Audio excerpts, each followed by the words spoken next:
Well, staying in Wuhan, I'm joined now by Peter Bernota, an American business executive who lives there. Hello there, Peter. Good evening. Hi there. So, tell us, how long has Wuhan been home for you? What brought you there?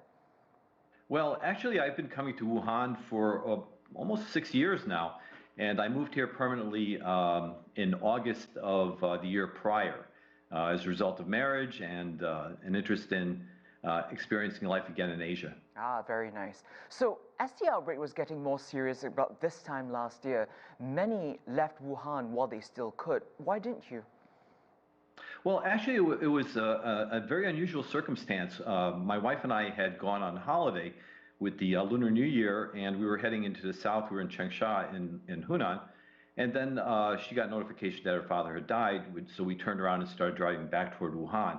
While we were driving, we had all this information coming to us that Wuhan would be going into a strict quarantine, vehicular traffic would be stopped. So we had a lot of decisions to make very, very quickly.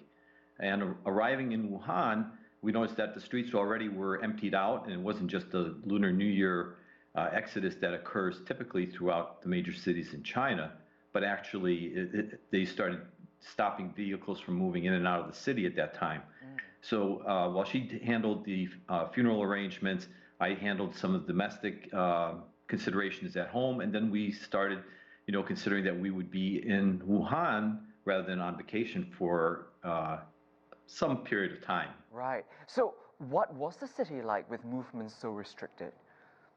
Well, it was amazing. I mean, as you're well aware, China has very, very large cities, large populations, a lot of movement, a lot of traffic. And coming back into Wuhan, we noticed in the evening that everything was at that point coming to a standstill. And it very quickly developed over the next couple of days that first there was a restriction on coming in and out of the city, and then subsequently you couldn't move that easily around your local communities, and then finally we went into a very strict lockdown.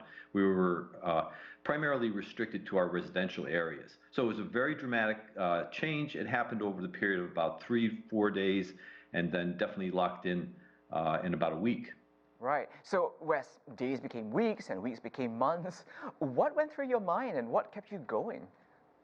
Well, you know what? I had made a commitment personally, of course, to come to China and to establish a life here for an indefinite period of time.